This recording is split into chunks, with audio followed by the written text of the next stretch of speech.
Bakit meron tayong ganitong forum? Una-una, of course, inspired tayo dun sa mga ibang kapiyan. As some of you may know, before I joined media and the academy, dun tayo sa aristocrat. We used to have a lot of discussion about West Philippines noon pa lang. Of course, inspired din tayo dun sa ginagawa ng kaibigan natin, sila Marie Chu dito. So that's why sabi namin, gawin din namin ito. Bakit utak? Hindi kami nagpaparinig sa ibang kabihan. Hindi namin sinasabi na kami lang may utang. Hindi ito loaded. Ito yung usapang tough at katipunan. At kung makikita niyo dito, meron tayong mga UST, Ateneo, UP, so different. Ako ex-Lasal, ngayon UP. At kung if you have been informed, ito po yung, hopefully, ito yung pilot episode. So, let's all behave. Let's make sure this will work para tuloy-tuloy ito. At ang idea po natin dito is we want to have a discussion among public thinkers. And at the same time, we want to have an interface sa pagitan ng gobyerno at saka independent public thinkers galing sa iba't ibang larangan, sektor. At of course, sa mga susunod na episodes, gusto natin na magkaroon ng more diversity, of course. People from civil society, people from church, fisher folks, youth sector, women leaders, mga yan. So this is just the beginning. Okay, so huwag kayong magalit. We're just getting the ball rolling. So I hope you'll appreciate for the first hour or so ang gagawin natin dito is big picture, yung pag-usapan natin. So some of you may have been familiar with my podcast, with my platforms, kung saan halos na-interview ko lahat. Actually, na-interview ko silang lahat. So what we want to do here is essentially a podcast na parang press con, na parang kapihan. So it's a hybrid format that allows for people to have this direct interaction. So kaya naisip namin itong forum na ito, and we hope to have this more regularly over the coming months dahil maraming development. So once again, hold your horses. Kung may tanong kayo, especially sa mga breaking news ngayon sa West Philippine Sea, we're gonna get to that later on. But the first thing we want to do here is to look at the big picture. Kaya ito na yung mga luminaries pong kasama natin from different frameworks and different perspectives. Alright, so let's get the ball rolling. Isa-isa tayo sa mga speakers. Maybe Jay, you wanna first or you're still clearing? yeah. I'll start with Justice Scarfield. So siguro, a 2 to 3 minute opener from each of the speakers in terms of ano yung pag-intindi nila in terms of what is the Philippines' first foreign policy? Because parati natin narinig, pro-China ba ito, pro-America ba ito? But obviously, for us to have an informed and proper discussion about the interest natin sa West Philippine Sea, dapat unang-una maintindihan natin ano ba talaga interest ng ating bayan? What is the Philippines' first foreign policy in an era of great power competition? So to get the ball rolling, Justice Carpio, may I start with you, Justice? What is your understanding of ano ba talagang Philippine national interest sa West Philippine Sea? And how do we make sure na ito ay talaga interest natin at hindi tayo nag-align with the other powers at the expense of our own national interest? Well, our national interest in the West Philippine Sea is, of course, to protect our island territories and our maritime zones. So there are two disputes in the South China Sea. You have the territorial dispute over island territories. You have the maritime dispute over exclusive economic zone and extended continental shelf. How did we resolve the maritime dispute? We followed the rule of law. When China seized Scarborough Shoal in 2012, we did not send our Marines to retake Scarborough Shoal because, of course, Chinese vessels overwhelmed us. We were outnumbered in Scarborough Shoal. We sent our lawyers to The Hague to invalidate the 9 dash line or the 10 dash line. So our approach would be to protect our maritime zones and island territories under our constitution and international law. And the method is to follow the rule of law, to use UNCLOS to defend our maritime zones, and to use the general international law to defend our island territories. Now, we are seeing China stopping us from or harassing our resupply to Sierra Madre. Recently, you have the problem with spotted shoals. So we should always use the rule of law, because if we use the rule of law, the world will support us. The arbitral award is there. You have the naval powers of the world supporting us, and China is isolated now.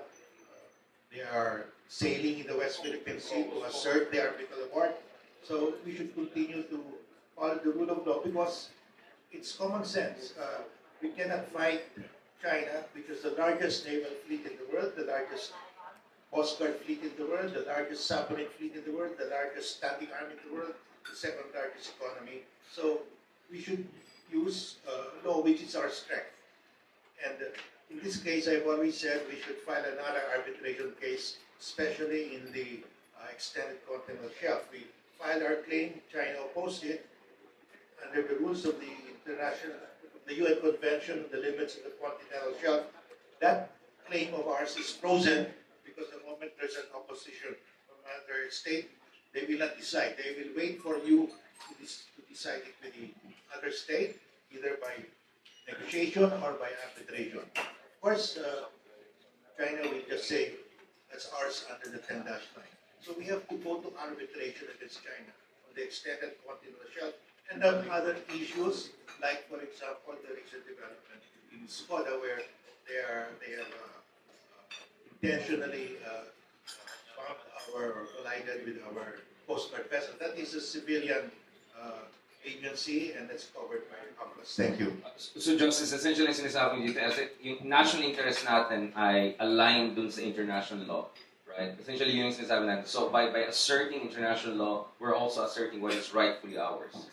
That's correct. And we cannot lose because the law is on our side. China can never win if we go to an UNCLOS tribunal because the 9-9 is against international law. ADG Malaya, using Malaya, obviously, parati natin narinig, may mga ibang kapihan, may mga ibang quarters who say, itong Marcos administration, pro-US na, proxy war na.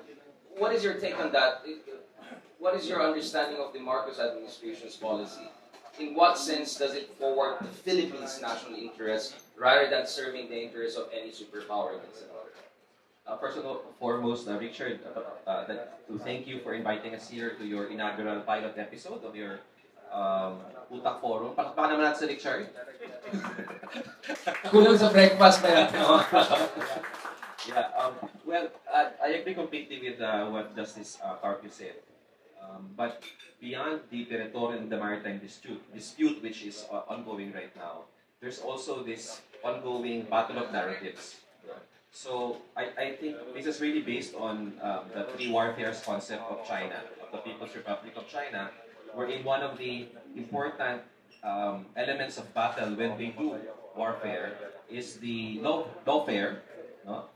Or the legal warfare which they're doing right now. But for example, they're trying to subjugate the UNCLOS and they're making their own legal dictums, they're making their own legal theories, no?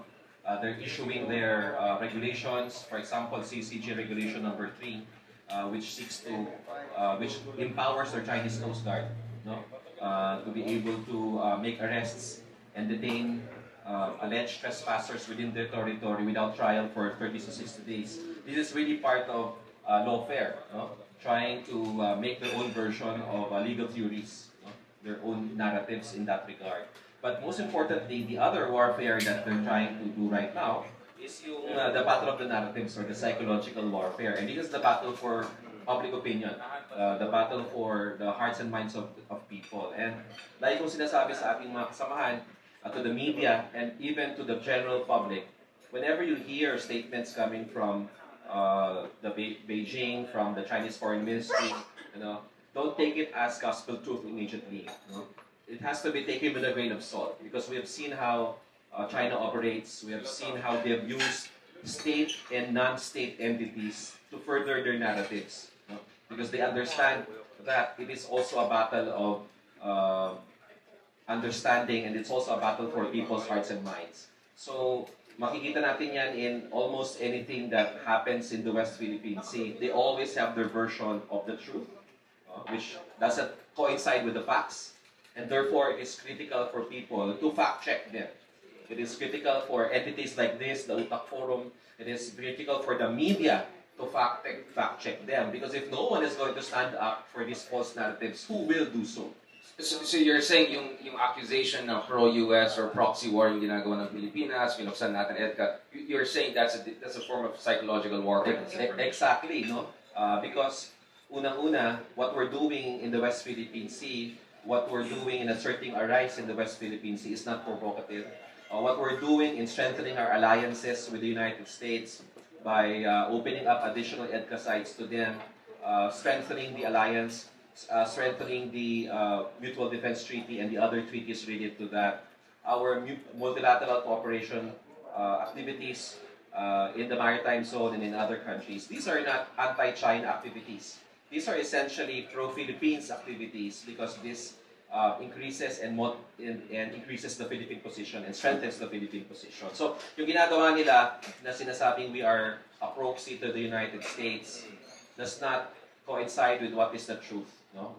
It just so happens that the national interest and the interest of the United States coincide because of our shared values, but it doesn't mean that we are a puppet of the U.S.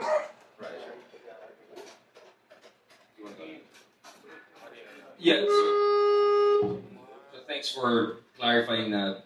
At least from your understanding, what we're doing is defensive and it's also to enhance the Philippines' strategic agency rather than aligning with any superpower. Admiral Ong, from a former top naval official perspective and also a professor of practice at Ateneo right now, what is your understanding of Philippines first, a Philippine national interest focused approach to the West Philippine Sea? And what is your assessment of our current approach in the West Philippine Sea accordingly? Thank you, Richard, for the question. Before I answer the question, contextualize ko muna. Number one, ang tatanggalin natin, hindi yung buong China. Ang tatanggalin natin, yung Chinese Communist Party.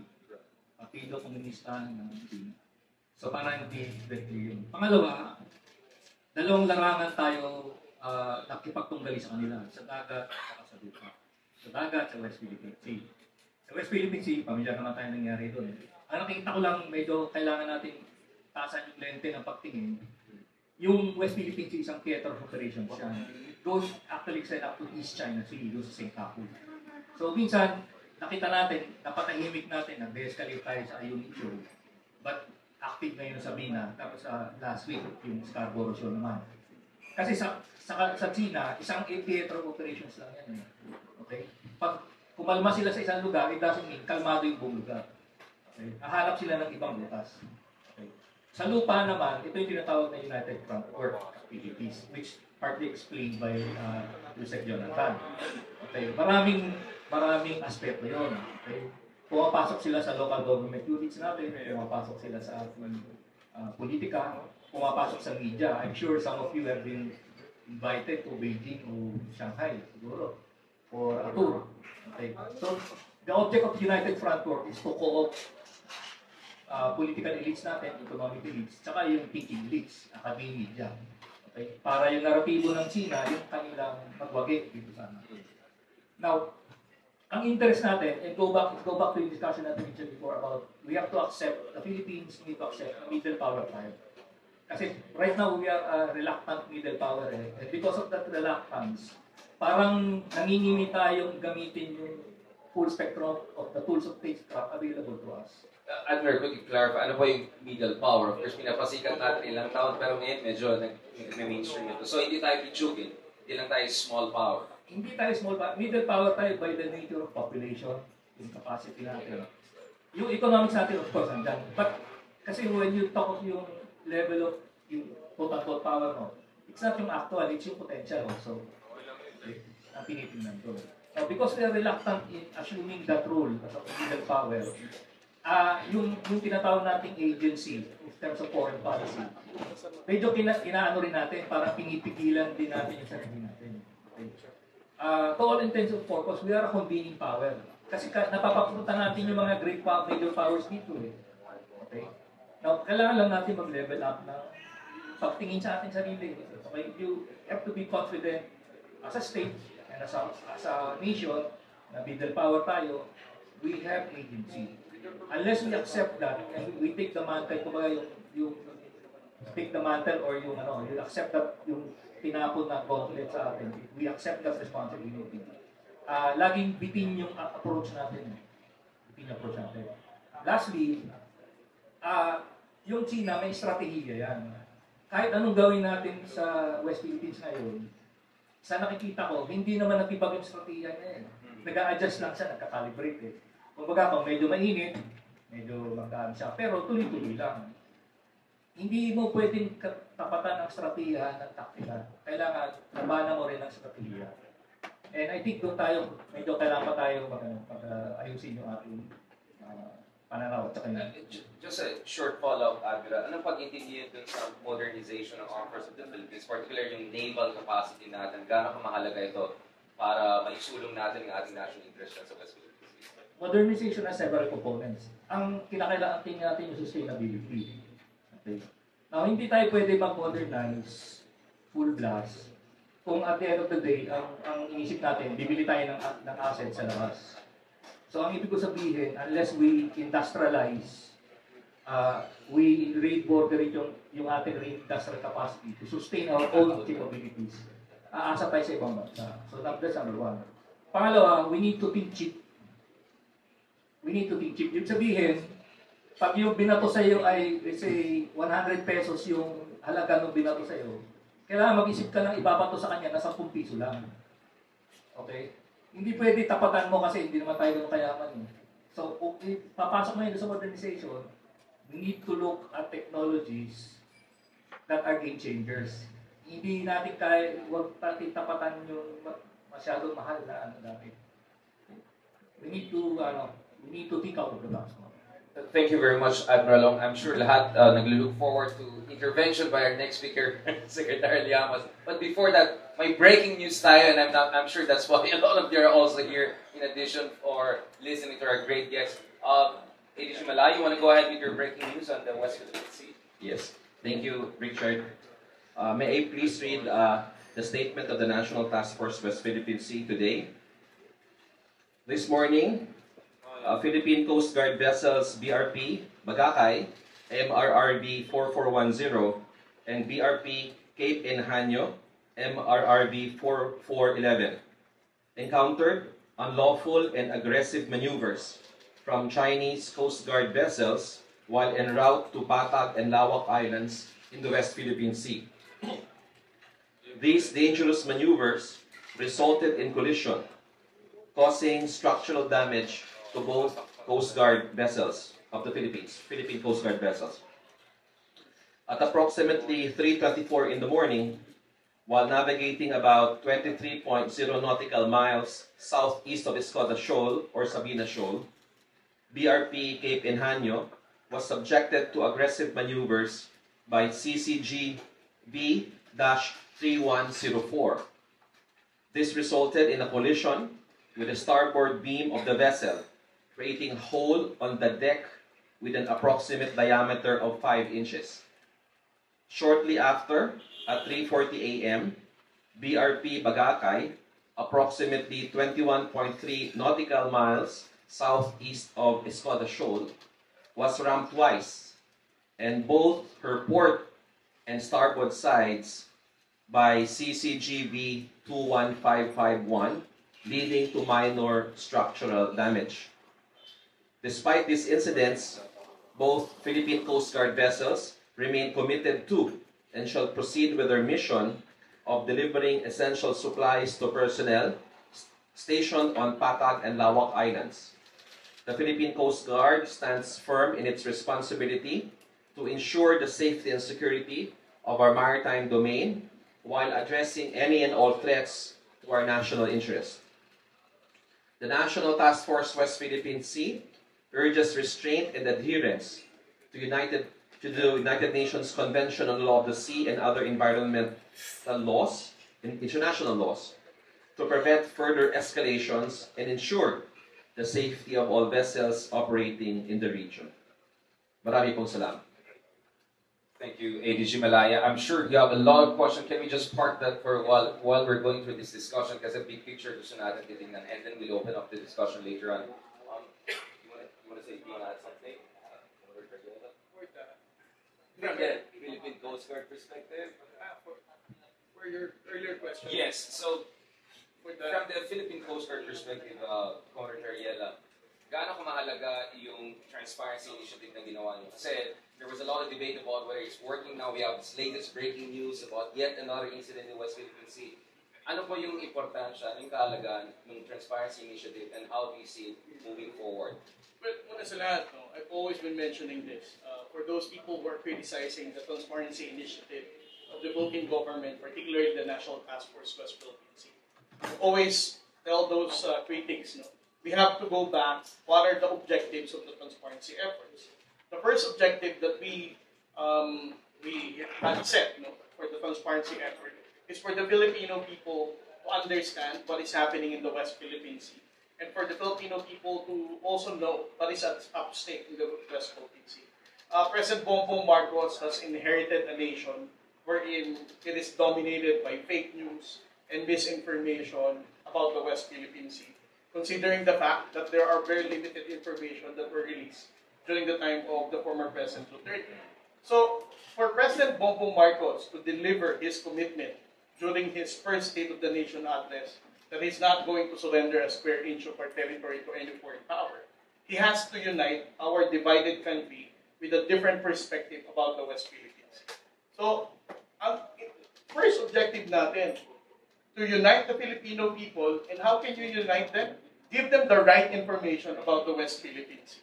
It is very difficult for President Marcos to say na ipaglalaban niya ang West Philippine Sea kung mga kababayan nating Pilipino hindi naman naiintindihan kung ano ang pinaglalaban niya.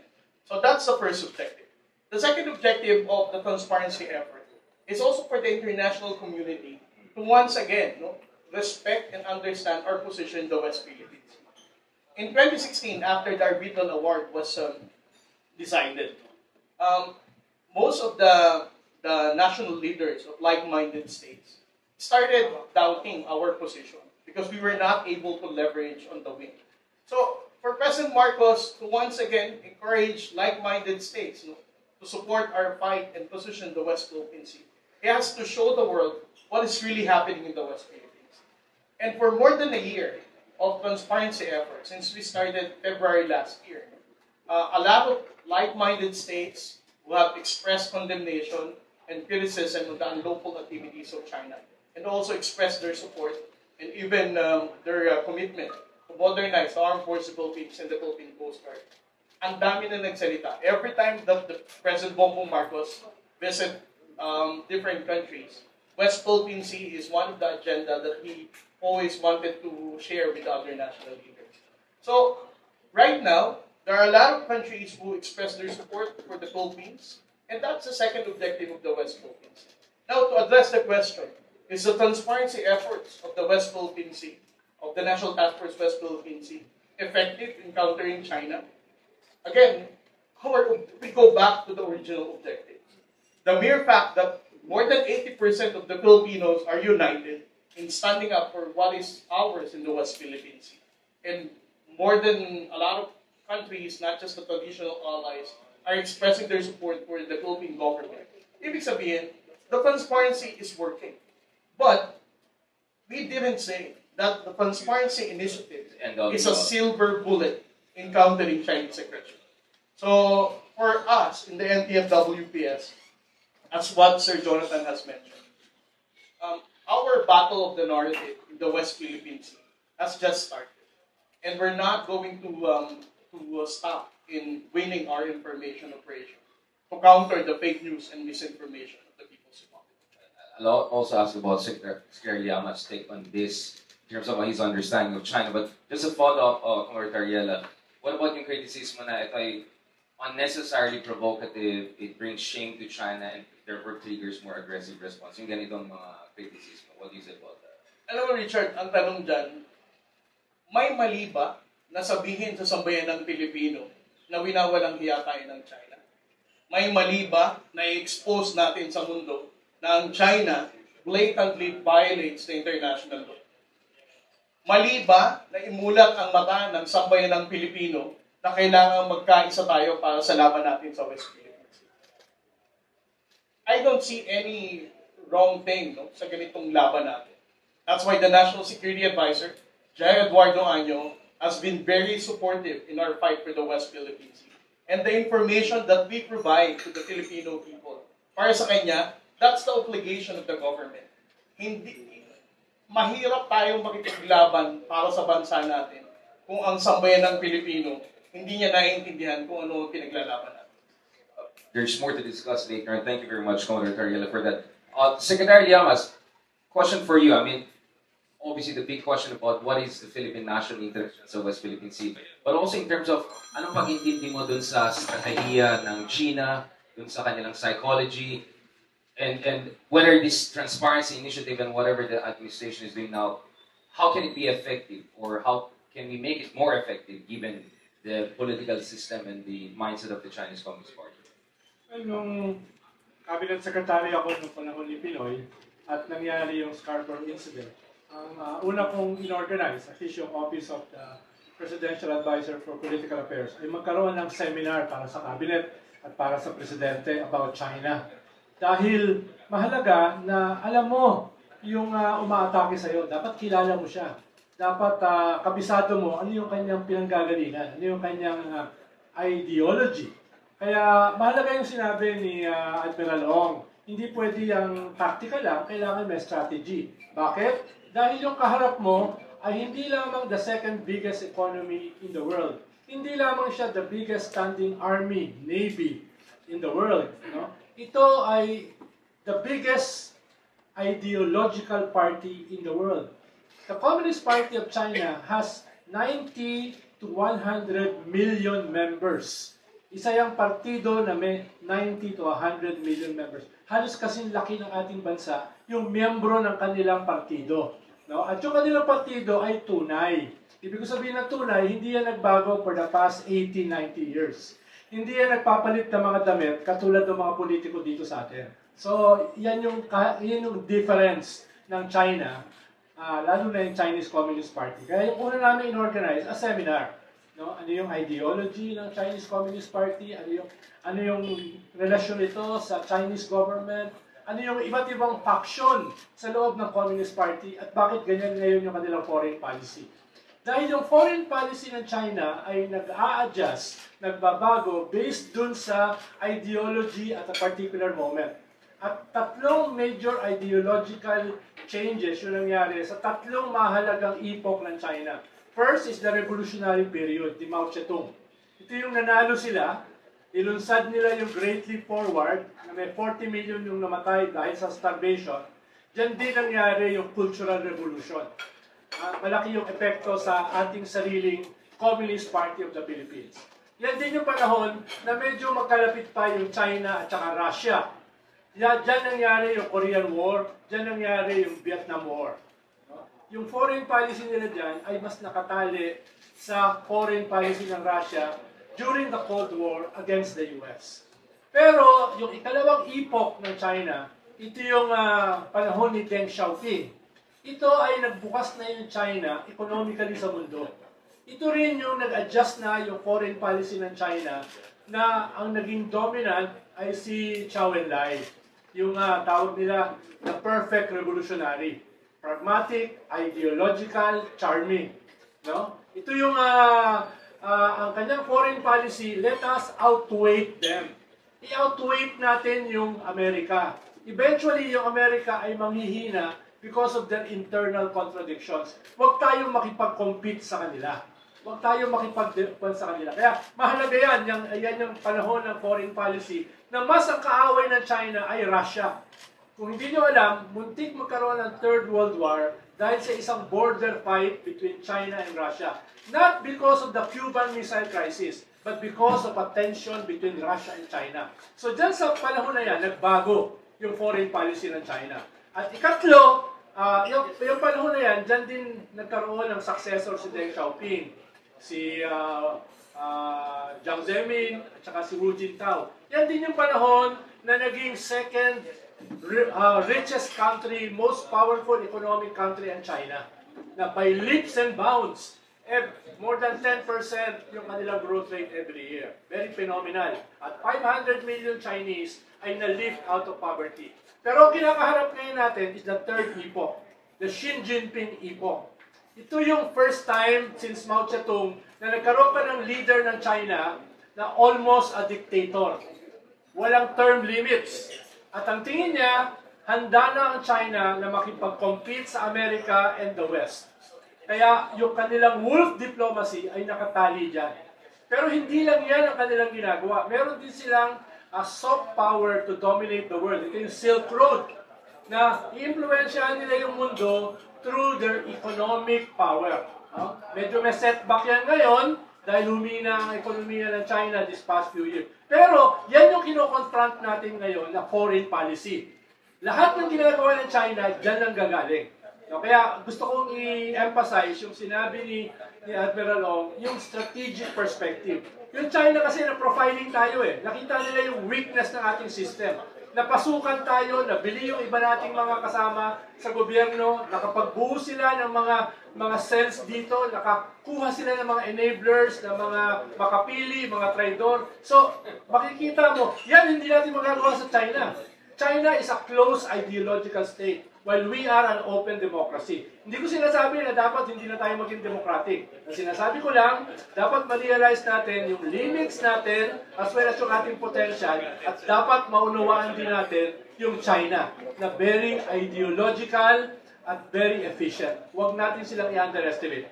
Maraming salamat. Salamat, mukhang maganda talagang kape dito, no? Medyo uminit-unit ang discussion. I think that sets the tone for Justice Carpet to come in, and this is the second sub-theme, no, ng opening, hopefully, episode natin ng forum natin, which is Chinese disinformation. Meron tayong expose just the other week from friends in Rappler, and na-pick up din ito ng international media na there are some people posing as journalists here, but it looks like they're involved in something else.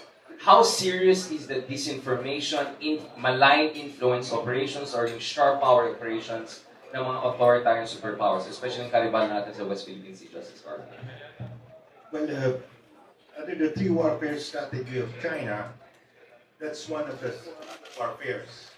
They will win the war in the South China Sea. They will win over the West through information, public information, which actually amounts to disinformation. So they're trying to change the thinking of the Filipino people through disinformation. No? And we have to counter this. This is one of the three warfares of China. They will win without firing a shot, but they will use their three warfares through their own public information, which leads to disinformation, through intimidation. They have the largest navy in the world, the largest submarine force, the largest standing army, but they will not use it. Panakot lang. You are like Duterte, nagpatakot ka, talo ka. And the third warfare is the legal warfare. They're trying to change the rules of the game. Right now, the UN Charter is based on two principles. All disputes must be settled by peaceful means. Second, the disputes cannot be settled by use of force or threat of force. Russia and China are in tandem to overturn this prevailing international legal order.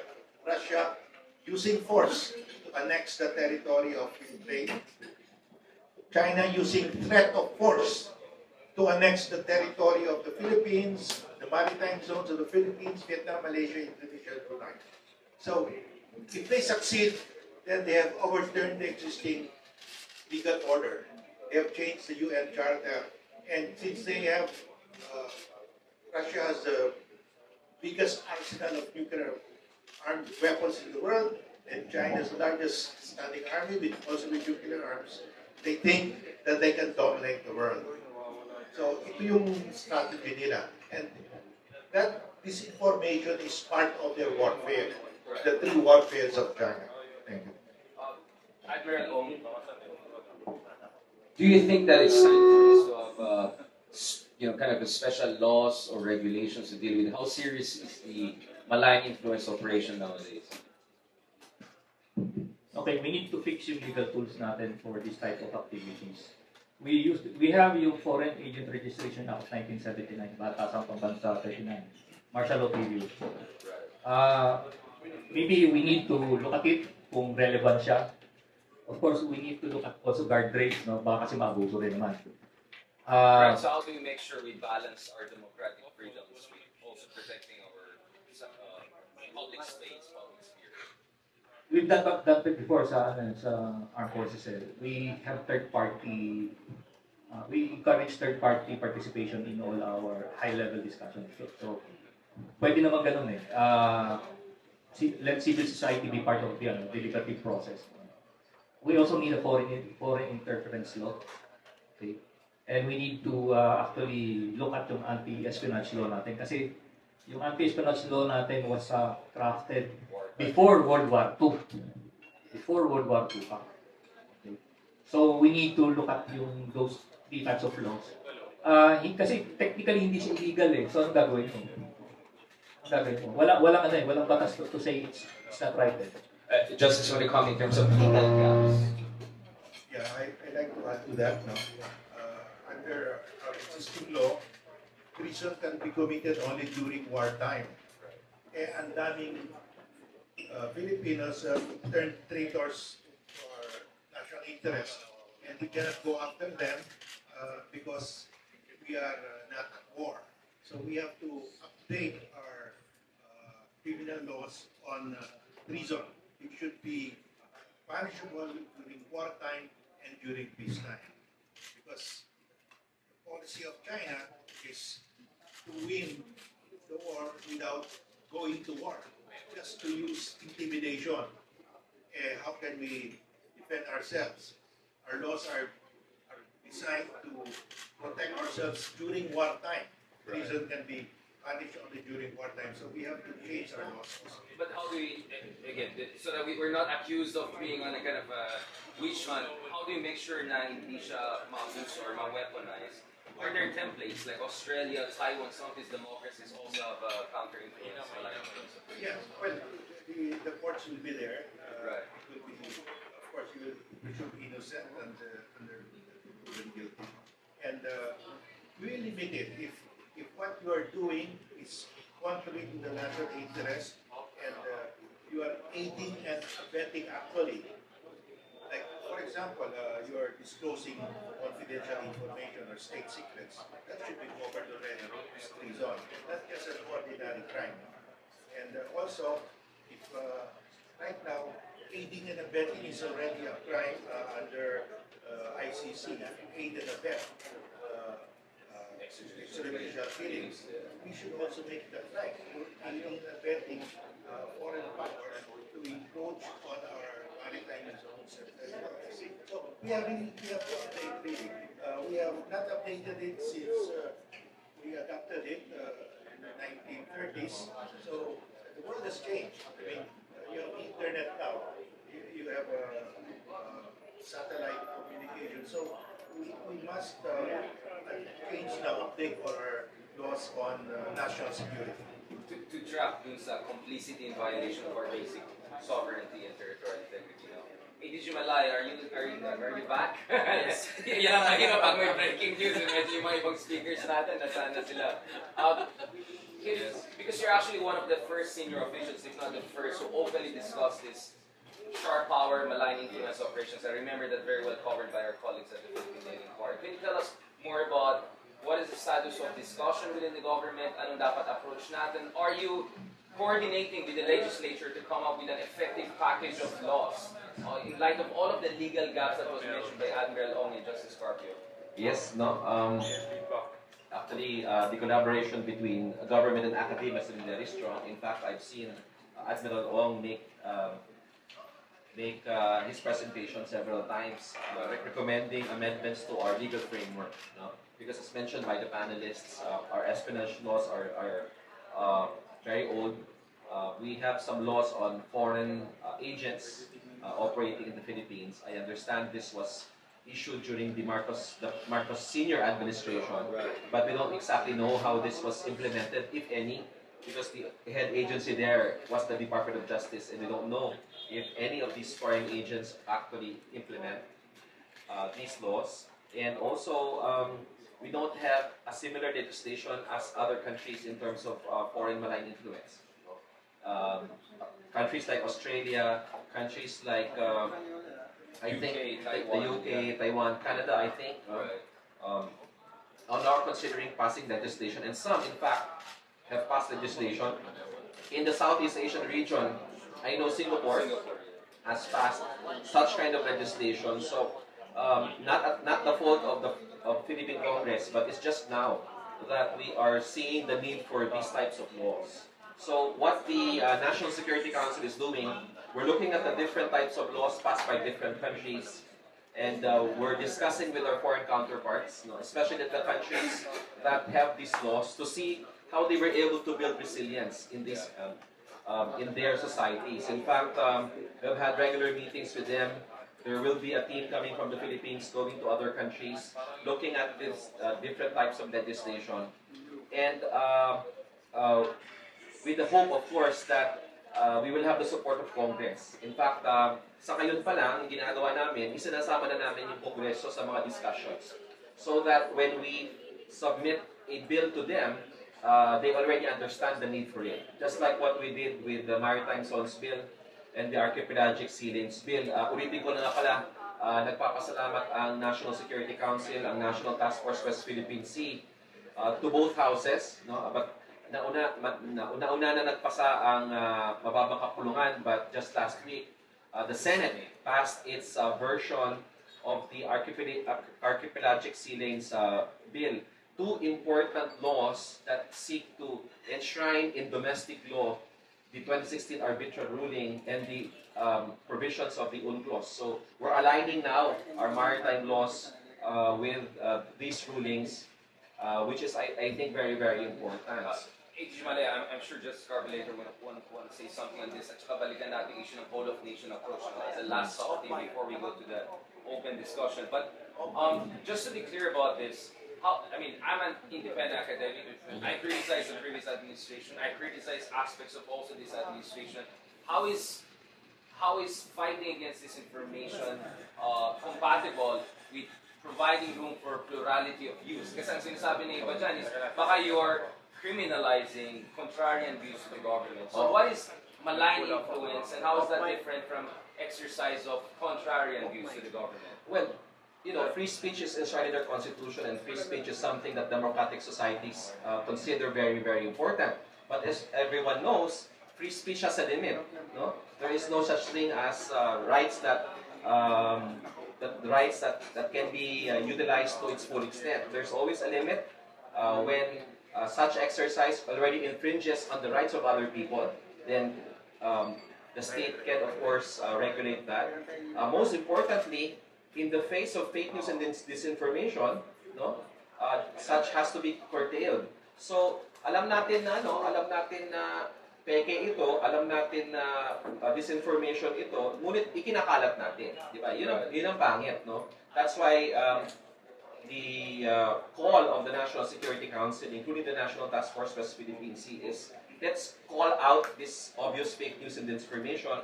Let's take statements coming from China with a grain of salt, diba? Let's discern, let's find out the truth, and let's actively fact-check China. That's what we need to do. So This is a battle for narratives, battle for the information space. ADG Malaya, obviously referring to the recent expose that it looks like intelligence services in the Philippines have been tracking certain people posing as journalists, but apparently they're doing something else. To the degree that you can share with us in this forum, are there others? Is this a tip of the iceberg we're looking at? What's going on? Well, definitely there are others. We have known for quite some time that agents of the Ministry of State Security of China is operating in the Philippines, and that's normal. That's a normal thing that countries do. No, so of course it is now the responsibility of our counterintelligence agencies to keep tabs on them and to ensure that they are not violating any of our laws. Thank you. Commodore Tariel, are you back? Ikaw, isa ka sa mga, some would say, victim of disinformation. You've been accused of, many, many crazy things that I don't want to regurgitate here. From your own personal experience and also from your understanding of PCG in terms of transparency initiative, shedding light on malign influence, can you tell us a little bit about your perspective? Well, the mere fact that messengers like me and Sir Jonathan Malaya have been subjected to different types of misinformation, from a CIA agent to a recipient of $4 million as my talent fee. Talagang the wildest imagination na ipabulan nila sa akin. Pero Malato naman. Malato naman, no? despite of all those misinformation and fake news, tingin ko naman, hindi pa rin nasira yung credibility ko para sabihin I'm talking on behalf of the United States government. And it is because of the information that we provide to the Filipino. Imagine kung ang reputasyon namin ni Sir Jonathan Malaya ay kumbaga kaduda-duda because of not really sharing or being transparent about the West Philippine Sea. Baka ang dali sanang napaniwala ng mga kababayan natin Pilipino.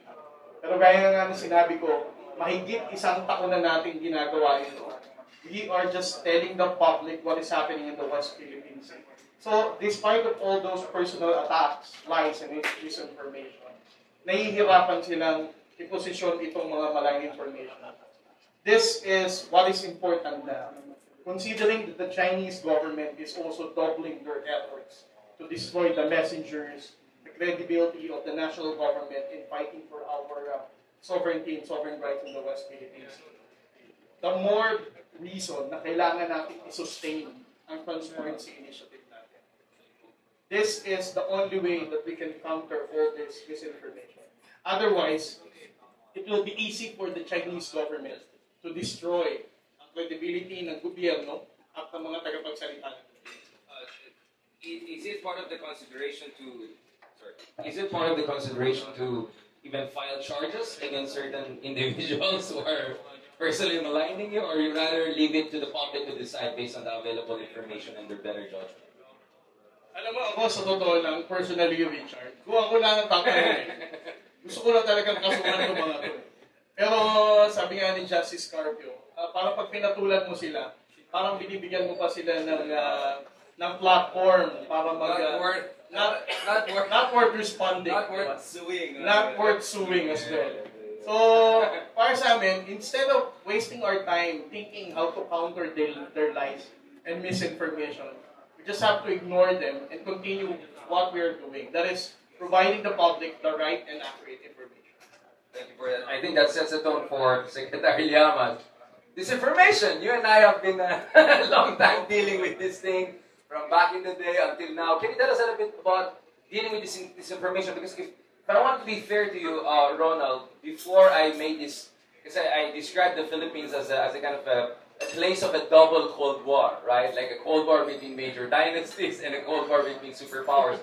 But you were among the first people to actually also mention this, which is the Philippines is kind of like the Berlin, or some would say like the Vienna of the 21st century, whereby very high-end intelligence operatives from a certain country are operating here. Now we have an expose of some of these individuals.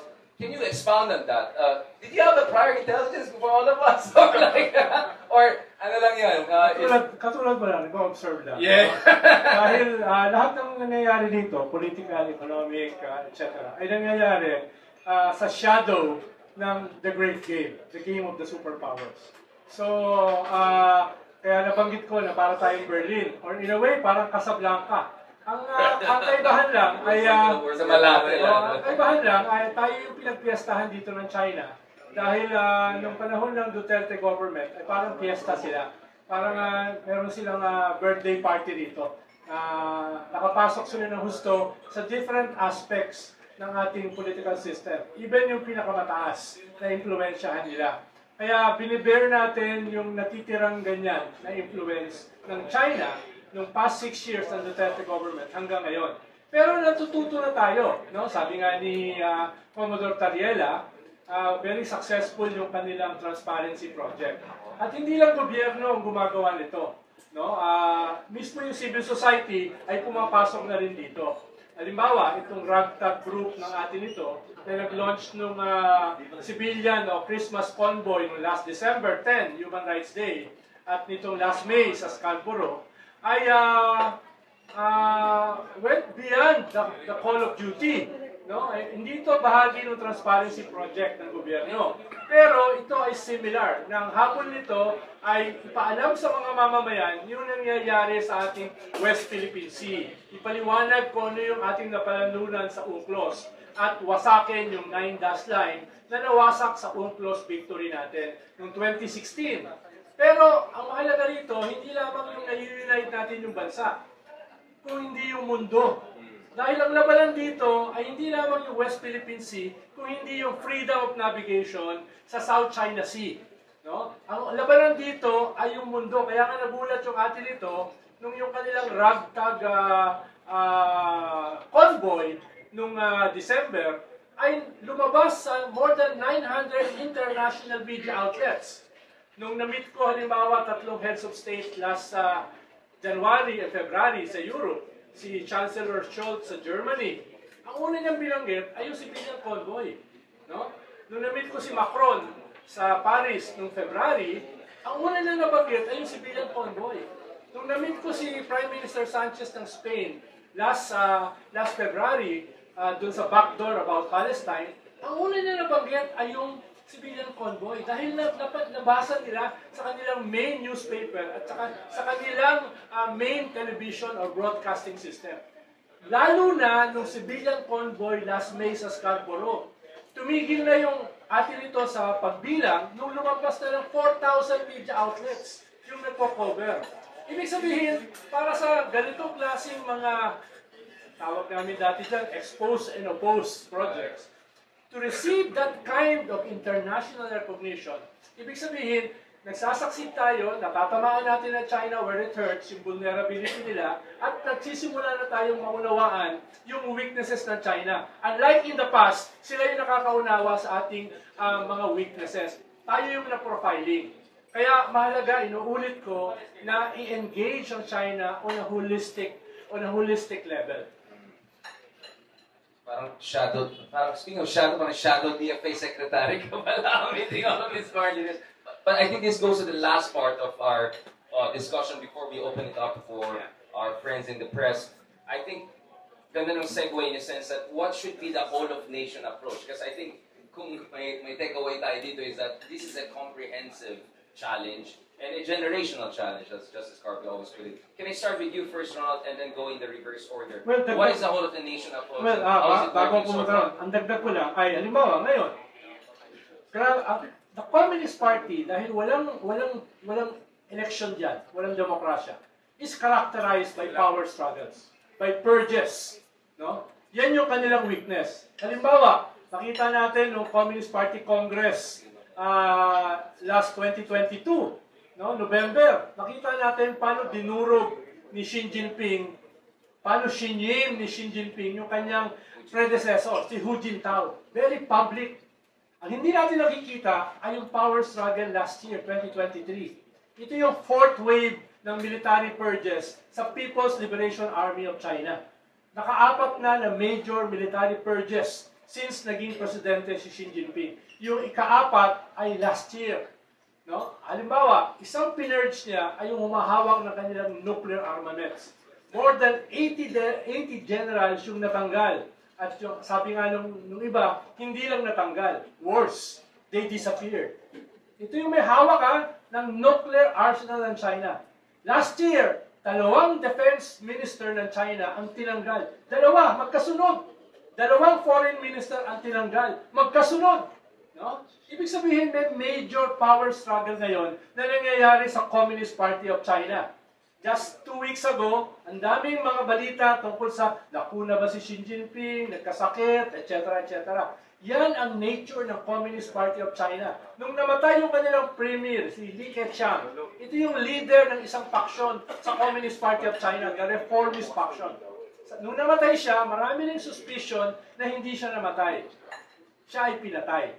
Di natin sigurado. Pero yan yung nature ng Communist Party of China. Yan yung nature nung na-oust si Mao Zedong sa Communist Party noong 1960 at nakabalik siya, yung pumalit sa kanya, si Chao Di, ay biglang nakulong at biglang namatay. Yan yung mga pinaka-powerful sa Communist Party of China. At ngayon, yan ay nangyayari. Dapat conscious tayo dyan. Dahil sila conscious sa atin. No? Tayo, hindi tayo masyadong conscious sa kanila. Kailangan nauunawaan natin yung nangyayari sa Communist Party of China para maunawaan natin yung nangyayari sa Chinese government. Bahagi dapat yan ng whole of government approach. Thank you. Admiral, what is your understanding of the whole of nation approach? I mean, you served in the Navy before, ngayon nasa academe po kayo. how do we have a whole of nation approach while at the same time preserving the democratic fabric of our society? Because at the end of the day, civil society is separate from the state, and we're going to have disagreements. There's going to be a plurality of view. Pero saan tayo dapat, I don't want to use the term unity, but where is the common front where we should have as a democratic society? Thank you for the question. Iyan ko lang, isisegue ko lang from what Sec. Roldan said. No? Siguro ang saving grace lang natin, Xi Jinping doesn't trust the People's Liberation Army. Siguro yun yung saving grace natin. He doesn't trust his military. Okay. So, from there. Now, yung question ni Richard, I think, and this is a project we've been started since May, a few months ago, no? Where, and hopefully matapos ko na yung paper ko. Sasabihin ko kayo sa yun. What is our theory of victory? Okay, what is our theory? Ano yung end state na gusto natin mangyari? Obviously, hindi naman ang theory of victory matatalo natin China. That's not gonna work. Okay. Yung theory of victory natin should be based on ano yung interest ng Pilipinas. Tapos dapat magkakasundo, mayroong common understanding and common aspiration, both government, yung state na governing, at yung citizen yung governing. Nagkakasundo dapat na ito yung panalo sa atin. Now, whatever that is subject to a process of deliberation and a social contract between the governing and the governed. Then, yung theory victory nyo must be dissected further into yung diplomatic, yung communications mo, yung military, economic, political, at legal components. Those are working in synergy. So, the best analogy mabigay ko dyan siguro, pag if you're playing the piano, okay, those several keys represent yung dime mo tsaka yung political legal. It has to be in tune. Okay? Hindi pwedeng ang pipindutin mo lang key, isang key lang doon, magiging monotonous yun. So yung diplomatic, information, military, economic, political, legal components mo are all being played in synergy by state. Okay? And it should be may rhythm. Okay?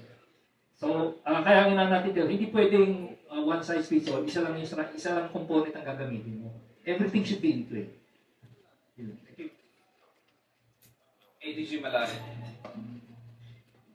ADG Malay, what is your understanding of an optimal whole of nation approach whereby we still have that distinction between the state and the society as in any democratic republic? Well, I think it's vital for any democratic society to have the support of the public. So everything really begins with informing the public of what's happening in the West Philippines. Kaya nga very important yung transparency policy because it really tells the public what's happening there and it makes them part of the conversation. Yun naman talaga because before, it was not the policy of government to expose or publicize what's happening there, so people thought that everything was okay. And then, we suddenly were faced with the truth of the reality, and now they become part of conversation. Itong issue ito now becomes part of conversations not only in the House of Congress or in foreign capitals, but it's also part of the conversation in the House, no? Sa mga magkakaibigan, sa mga magkakamag-anak, pinag-uusapan ito ngayon. And I think that is critical because for government to be able to push and assert the rights of the Philippines in our maritime zones, it must have the support of the public, no? In a democratic society. But susugan ko lang yung sinabi ni Secretary Llamas kanina about sometimes we impose on ourselves what is our concept of the People's Republic of China when in fact we don't really understand how they operate. And in order to properly address all concerns coming from the PRC, kailangan laliman natin yung appreciation natin sa PRC. Sometimes we utilize Western tools or Philippine tools or Philippine lenses when looking at the PRC. We are not dealing with a rational or logical government. We are dealing with a authoritarian one-party state that runs the second largest economy in the world, which already has the largest navy in terms of vessels. So, kasi yung napapansin kong kamalian natin, we expect China to act rationally when in fact we are not. So, if we need a whole of nation approach, and in doing so, it requires a proper appreciation of the, for lack of a better word, adversary of the other side. No, I think if we approach it in that manner, we can make better decisions moving forward. Uh, Thank you very much for that.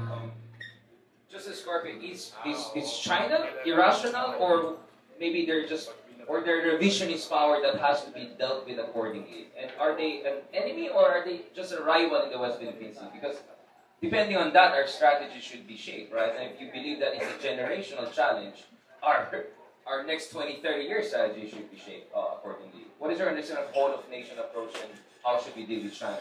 Well, my understanding of a whole of nation approach is this. We must have a common understanding, common basis on our claim to the island territories in the West Philippine Sea. Why? We must be united. If we want to defeat China in the West Philippine Sea, we can defeat China only if we are united. Now, the fundamental issue is, what is the basis of our claim to the Spratlys and Scarborough Shoal? And you go to YouTube now, you can hear Chief Legal Counsel Juan Ponce saying, you can hear it.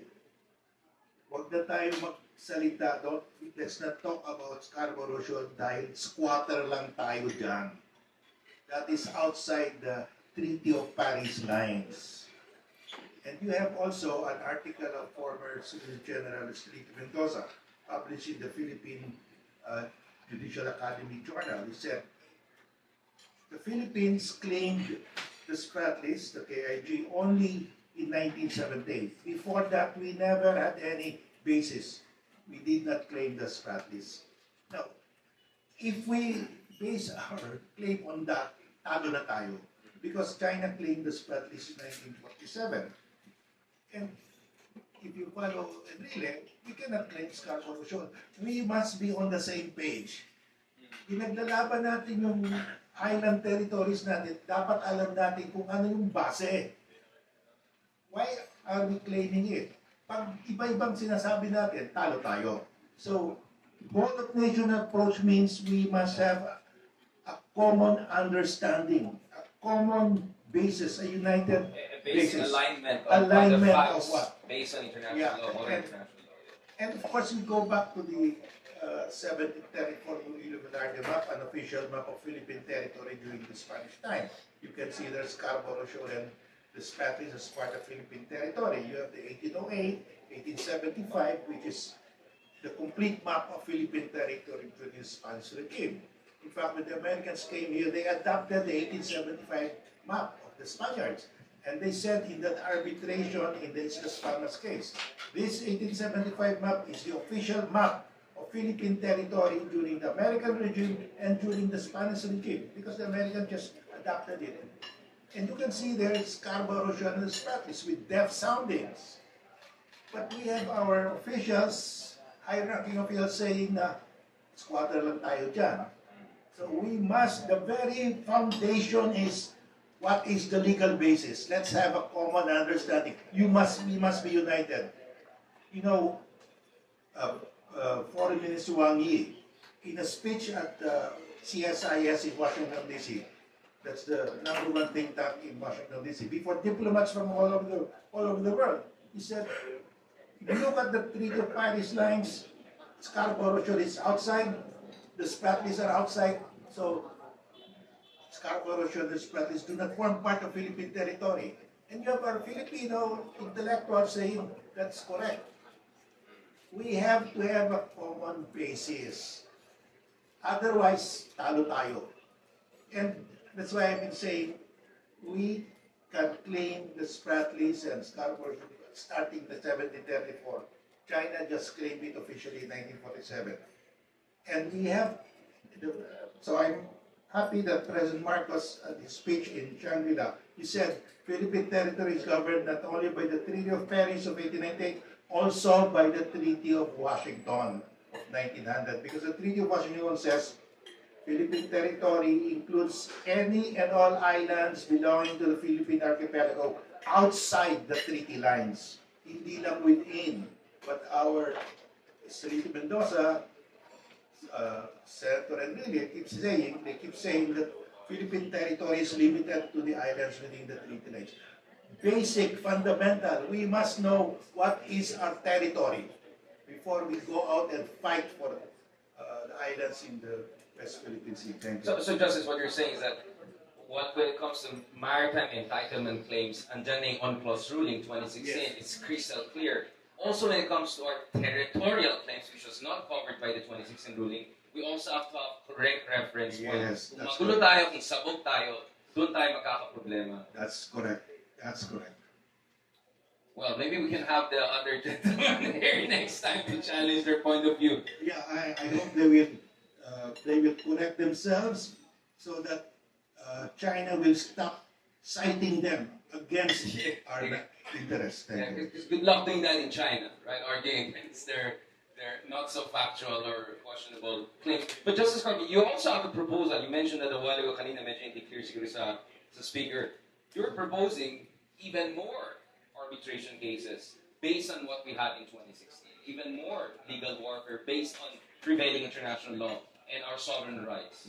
Yes, because in 2009, Vietnam and Malaysia filed a joint claim for the extended continental shelf. They invited us to submit the overlapping claims in the extended continental shelf. It's beyond the Spratlys arbitration, but we refused. Recently, we filed our own claim to the extended continental shelf. China opposed it. China said that's within the 10-dash line.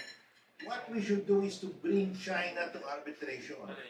Because you can claim an extended continental shelf only if that area is within 350 nautical miles from your coastline. Hainan is so far away, it's more than 350 nautical miles away from the area that we're claiming. So when we filed that with the ANOCOS Tribunal, 100